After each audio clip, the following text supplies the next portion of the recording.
আসসালামু আলাইকুম প্রিয় দর্শক, আমি আজকে এসেছি আমার সুজন মাঝি ভাইয়ের প্রজেক্টে। এখানে এরই বড় ধানের চাষ করা হয়েছে।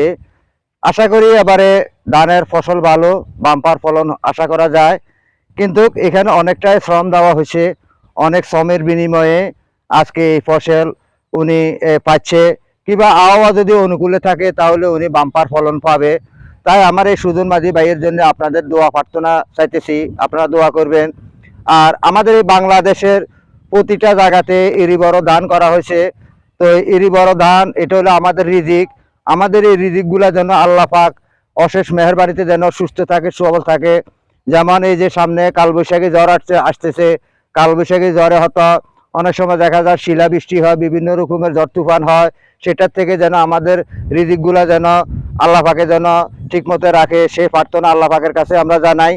আল্লাহ পাক যেন আমাদের রিজিকগুলা রাখে। তাই আমি সকল কৃষক ভাইদেরকে বলতেছি, আপনারা যে যেখানে পারেন আপনারা এই চাষাবাদ করবেন, এরই বড় ধান। কারণ আমাদের এই বাংলাদেশে এখন বর্তমানে খাদ্যের চাহিদা অনেকটাই সংকটে আছে, কারণ চাউলের দাম বেড়ে গেছে।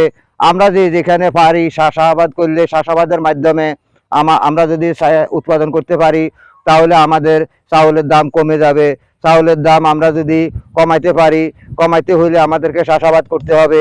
আমি অনেক জায়গাতে ভ্রমণ করছি, অনেক জায়গাতে আমি গিয়েছি, সেখানে অনেক জমি নাগল আছে খালি পড়ি, কিন্তু তারা চাষাবাদ করতেছে না। কেন করতেছে না? কারণ আমার কাছে লক্ষ লক্ষ টাকা আছে, আমি প্রবাসী মানুষ, প্রবাসের থেকে টাকা পাঠাতেছি, আমার জমিন খালি পড়ে দিছে, আমার চাষাবাদের প্রয়োজন নাই। তাই আমি আপনাদেরকে বলতে চাই, আপনারা চাষাবাদ করুন, খালি জমিন রাখবেন না।